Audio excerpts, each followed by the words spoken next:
Hello, good morning students. I, your Sony sir, welcome back in this online class of English. Yesterday, we have learned about kinds of sentences. कल अपने sentence के प्रकारों के बारे में अध्ययन किया था। उसमें मैंने आपको बताया था कि एक वाक्य का वर्गीकरण है वह दो आधार पर किया जाता है, basis of structure and bases of meaning. कल मैंने आपको यह भी बताया था कि एक वाक्य में दो भाग होते हैं, subject and predicate. Now we are going to learn about sentences on basis of structure.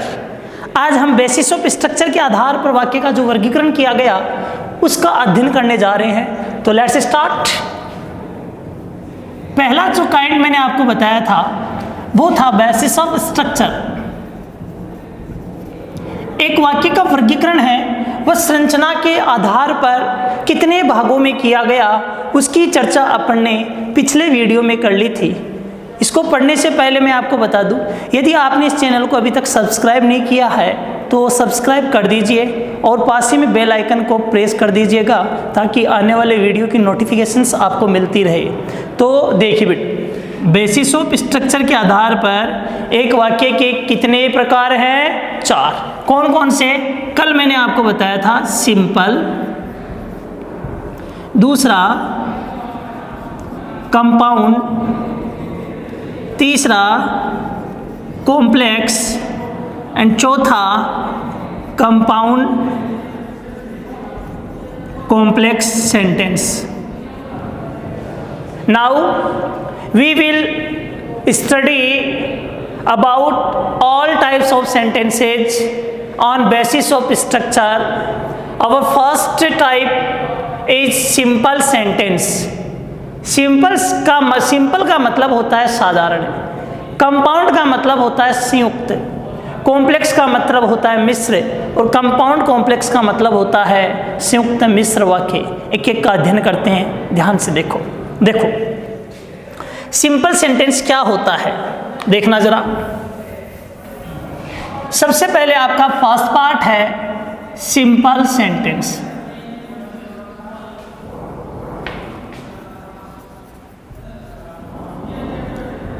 जितने भी जो कॉम्पिटिटिव एग्जाम्स हैं, चाहे वो रिट हो, चाहे बैंक हो या एलडीसी हो, उनमें इस प्रकार के जो सेंटेंस टाइप्स है वो पूछे जाते हैं। इसलिए मैं चाहता हूं कि आप इनको ध्यान से, धैर्य से देखें और हर बात को अच्छे से समझें। सिंपल सेंटेंस क्या है? सिंपल का मतलब होता है साधारण, यानी इसका मतलब है कि simple sentence has a subject and a verb, या अपन उसको कह सकते हैं ए प्रेडिकेट। किस साधारण वाक्य में क्या होता है? एक कर्ता होता है। एक क्या होता है? कर्ता प्लस एक क्या होती है? क्रिया। साधारण वाक्य में एक कर्ता एक क्रिया होती है, वो सिंपल सेंटेंस होता है। इट्स मीन दैट कि जिस वाक्य में आपको क्या मिले, ये वर्ब और ऑब्जेक्ट किसके पार्ट मैंने कल आपको बताए थे प्रेडिकेट में। वर्ब और ऑब्जेक्ट से संबंधित बात मैंने आपको बताई थी कि कर्ता के बाद जो भी होता है वो प्रेडिकेट में जाता है, प्रेडिकेट होता है, उसको अपन प्रेडिकेट कहते हैं। तात्पर्य यह है कि कर्ता जो काम करता है उसे अपन लोग प्रेडिकेट कहते हैं। तो एक जो सिंपल सेंटेंस होता है उसमें एक सब्जेक्ट होता है, एक प्रेडिकेट होता है। सिंपल सेंटेंस में एक कर्ता एक विधेय होता है। कैसे? जैसे देखना जरा कि जैसे मोनिका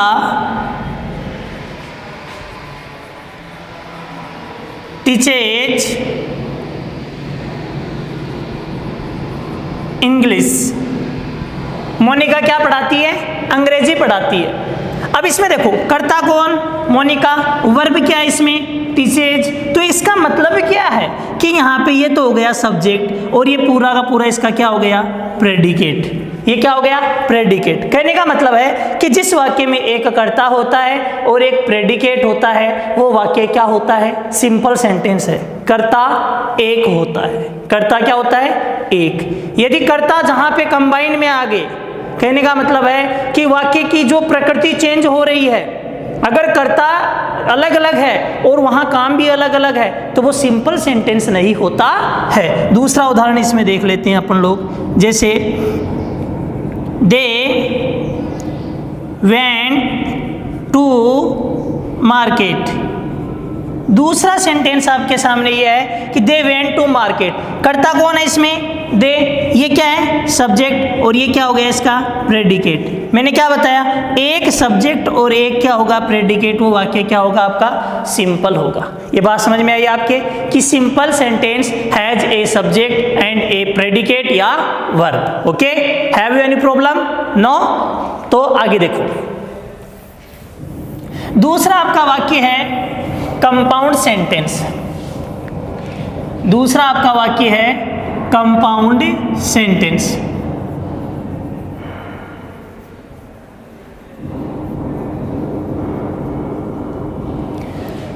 कंपाउंड का मतलब होता है संयुक्त।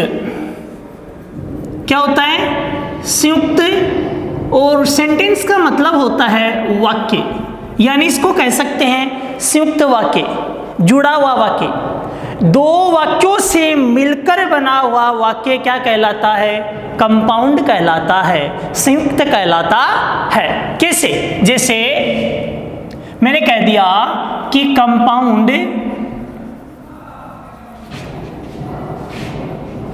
Sentence has to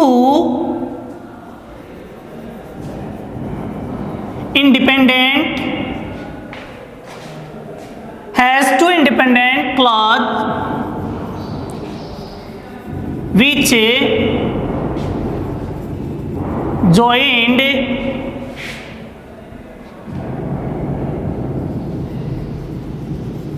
all together by coordinating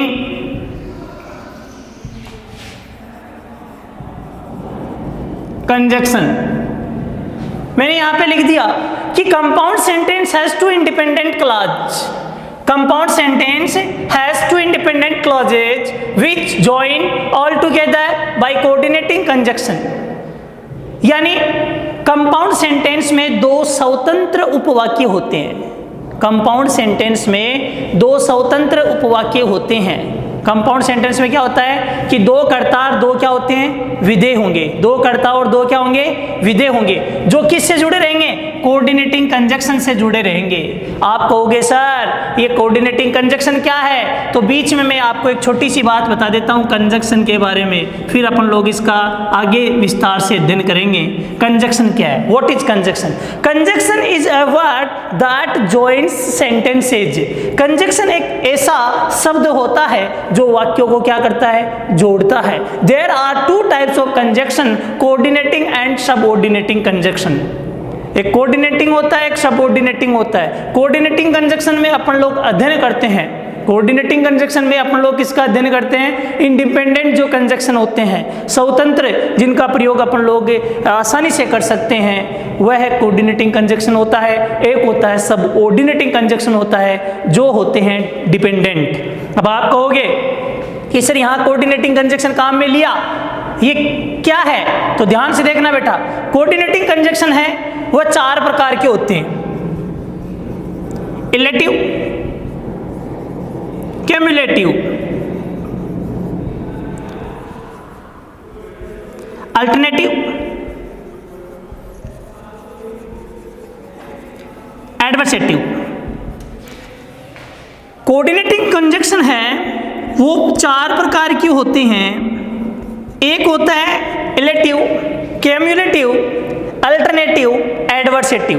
इनकी अपन लोग विस्तार से चर्चा है कंजक्शन के पार्ट में करेंगे, लेकिन आप लोग इतना समझ के चल लो कि कोऑर्डिनेटिंग कंजक्शन 4 प्रकार की हैं, रिलेटिव, क्यूमुलेटिव, अल्टरनेटिव और एडवर्सेटिव। तो मैंने क्या बताया कि 2 वाक्यों से मिलकर बना हुआ एक वाक्य वो संयुक्त कहलाता है, जो कोऑर्डिनेटिंग कंजक्शन से जुड़ा रहता है। जैसे एंड, जैसे बात करें एंड है, और है, बट है, यट है, स्टिल है,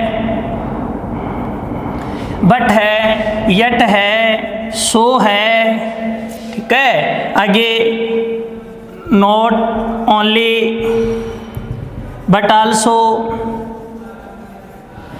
इधर और, नीदर नोर, मतलब ये सब क्या है, कोऑर्डिनेटिंग कंजक्शंस है। तो क्या कहा मैंने कि कोऑर्डिनेटिंग कंजक्शन से जुड़े रहने वाले 2 वाक्य, जो दोनों वाक्य सिंपल होते हैं, दोनों सिंपल होते हैं और वो कोऑर्डिनेटिंग से जुड़ जाते हैं, तो वो दोनों सिंपल वाक्य कोऑर्डिनेटिंग से जुड़ जाने के कारण क्या बन गए, कंपाउंड सेंटेंस बन गया। आप कहोगे सर कैसे, तो देखो इधर, जैसे मैंने लिख दिया कि I read Hindi book but my sister reads English book.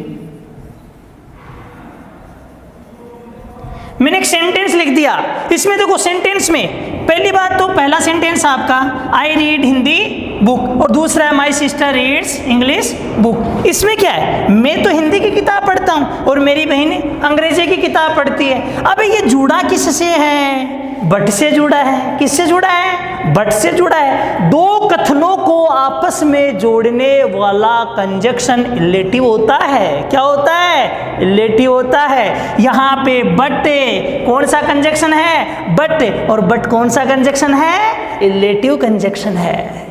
तो मैंने क्या कहा कि जहां पर 2 वाक्य होते हैं और वो कोऑर्डिनेटिंग कंजक्शन से जुड़े रहते हैं, वहां पर को अपन लोग अध्ययन करते हैं कंपाउंड सेंटेंस का। ये बात अच्छे से समझ में आई नहीं आई, कोई दिक्कत है क्या इसमें?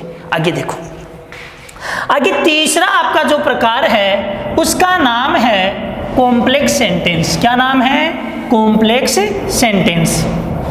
तो देखो कॉम्प्लेक्स सेंटेंस क्या है, कॉम्प्लेक्स सेंटेंस का मतलब होता है मिश्र वाक्य। क्या होता है, मिश्र वाक्य, यानी जिस वाक्य में आपको क्या दिया हुआ रहेगा, एक तो इंडिपेंडेंट क्लॉज दिया हुआ मिलेगा और प्लस 1 या मोर डिपेंडेंट क्लॉज होंगे उसमें। यानी complex sentence has an independent clause and 1 और मोर डिपेंडेंट क्लॉज। यानी कॉम्प्लेक्स सेंटेंस में एक तो स्वतंत्र, इसको क्या बोलेंगे, स्वतंत्र उपवाक्य, और उस पर आश्रित एक या एक से अधिक जो आश्रित या डिपेंडेंट, वेल जिसे बोलते हैं डिपेंडेंट क्लॉज होते हैं, वो उस पर आश्रित रहते हैं। कि कॉम्प्लेक्स सेंटेंस में एक तो स्वतंत्र उपवाक्य होता है और उस पर आश्रित एक या एक से अधिक उपवाक्य होते हैं, इसलिए उस सेंटेंस को अपन लोग कॉम्प्लेक्स सेंटेंस कहते हैं। Complex sentence has an independent clause at least 2 dependent clause. Complex sentence में एक इंडिपेंडेंट क्लॉज होता है और उस पर क्या होते हैं, एक या एक से अधिक डिपेंडेंट क्लॉज होते हैं, और वो किससे जुड़े रहते हैं, सब ऑर्डिनेटिंग कंजक्शन से। किससे जुड़े रहते हैं, सब ऑर्डिनेटिंग कंजक्शन से जुड़े रहते हैं। अब आप कहोगे सर सबऑर्डिनेटिंग कंजक्शन क्या है, तो याद रख के चलना, सबऑर्डिनेटिंग कंजक्शन जैसे इफ, वेदर, वाई, व्हेन, विच, ये सब क्या है, सबऑर्डिनेटिंग कंजक्शन है। ये सब क्या है, सबऑर्डिनेटिंग कंजक्शन है। यानी उदाहरण के तौर पे बात करें तो एक उदाहरण मैं ले सकता हूं यहाँ पे कि the old man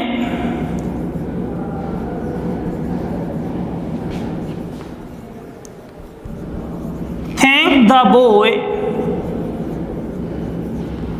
who helped him. The old man thank the boy who helped him. अब इसमें देखो, उस बुढ़े आदमी ने धन्यवाद दिया उस लड़के को जिसने उसकी क्या की, मदद की। क्या की, मदद की। यहां पे देखो ये सेंटेंस क्या है, the old man thanked the boy, बुढ़े व्यक्ति ने धन्यवाद दिया लड़के को, इंडिपेंडेंट क्लॉज है, इंडिपेंडेंट क्लॉज है। और ये क्या हो गया, हेल्प्ड हिम में उसकी क्या की, मदद की। अब मदद की किसकी, बुढ़े व्यक्ति की, तो ये चीज इस पे डिपेंडेबल है या नहीं है ना। तो यहाँ पे हु जो आ रहा है वो कैसा कंजक्शन है, सब ऑर्डिनेटिंग कंजक्शन है। कैसा कंजक्शन है, सब ऑर्डिनेटिंग कंजक्शन है। तो मैंने क्या कह दिया कि याद रख के चलना, जो वाक्य सब ऑर्डिनेटिंग कंजक्शन से जुड़ा रहता है, अभी अपन चर्चा करेंगे कंजक्शन के पार्ट में पूरी की पूरी विस्तार से। हु है, वेदर है, इफ है, वाई है, वेहन है, विच है, ये सब ऑर्डिनेटिंग कंजक्शन में आते हैं। इनसे जुड़ा रहने वाला वाक्य होता है वो कॉम्प्लेक्स सेंटेंस होता है, जिसमें एक स्वतंत्र वाक्य होता है और उस पर एक या एक से अधिक आश्रित उपवाक्य होते हैं। बात समझ में आई है, अच्छे से आई। अब अगला आपका चौथा जो पार्ट है, वो चौथा पार्ट उसका नाम है कंपाउंड कॉम्प्लेक्स सेंटेंस। क्या नाम है, कंपाउंड कॉम्प्लेक्स सेंटेंस। तो देखो कंपाउंड कॉम्प्लेक्स सेंटेंस क्या है।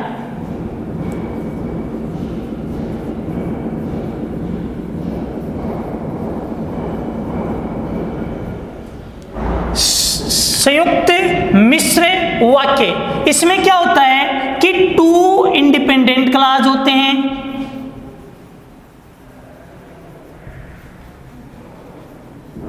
और प्लस वन या मोर डिपेंडेंट क्लॉज होते हैं।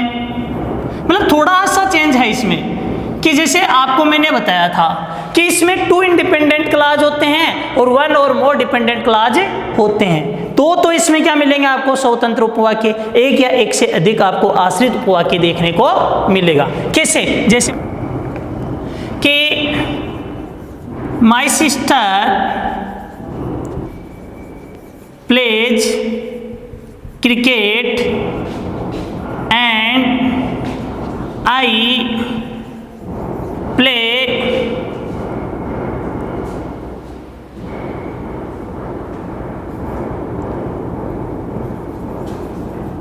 hockey because I like it। मैंने एक सेंटेंस लिखा कि my sister plays cricket and I play hockey because I like it. पहला sentence my sister plays cricket. आप बताओ कैसा सेंटेंस है ये, सिंपल। कैसा है, सिंपल। लेकिन किससे जुड़ गया, एंड से। एंड से जुड़ते कैसा बन गया, कंपाउंड, क्योंकि दूसरा सेंटेंस क्या है, आई प्ले हॉकी। दूसरा सेंटेंस आपका इतना ही है। तो ये दोनों चीज किस पे लागू है, टू इंडिपेंडेंट क्लॉज। और because I like it, because I like it, क्योंकि मैं इसको पसंद करता हूं, ये कैसा है, डिपेंडेबल या डिपेंडेंट क्लॉज है। तो माई sister plays cricket and I play hockey because I like it. मेरी बहन है वो क्रिकेट खेलती है और मैं हॉकी खेलता हूं क्योंकि मैं इसको पसंद करता हूं। तो यहां पे देखो बिकॉज आई लाइक इट किसको पसंद करता है, हॉकी को। यानी कहने का मतलब है कि इस सेंटेंस का अर्थ प्रकट करने के लिए, बताने के लिए इस सेंटेंस के ऊपर डिपेंडेबल है ये सेंटेंस, इस पे डिपेंड है। तो अपन लोग कह सकते हैं बिकॉज आई लाइक इट क्या है, डिपेंडेंट क्लॉज है। और ये इधर वाला sentence my sister plays cricket and I play hockey, ये हो गए आपके इंडिपेंडेंट क्लॉज के दो वाक्य। बात समझ में आई कि सिंपल, कंपाउंड कॉम्प्लेक्स और कंपाउंड कॉम्प्लेक्स सेंटेंस में मूल अंतर क्या होता है। एक सारणी के माध्यम से मैं आपको इसको समझा देता हूं, ध्यान से देख लो।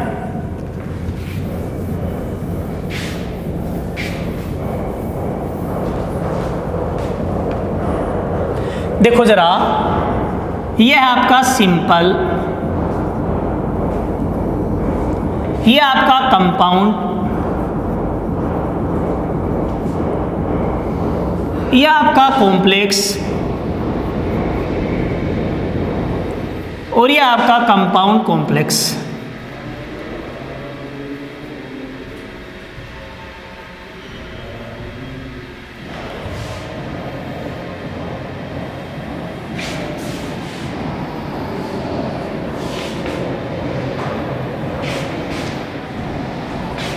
इसमें मैंने क्या बताया, a subject plus a verb या प्रेडिकेट।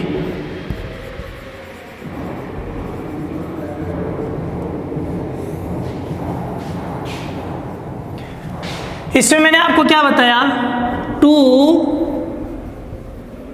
इंडिपेंडेंट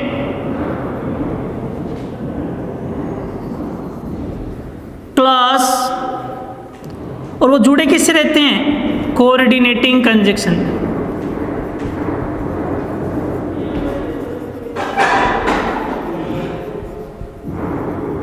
और इसमें मैंने आपको क्या बताया, इसमें मैंने आपको बताया कि एन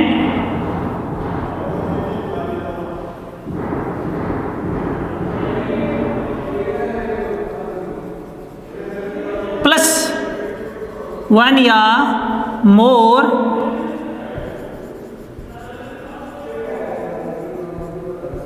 क्लास, और जुड़े किससे रहते हैं, सब ऑर्डिनेटिंग कंजक्शन से।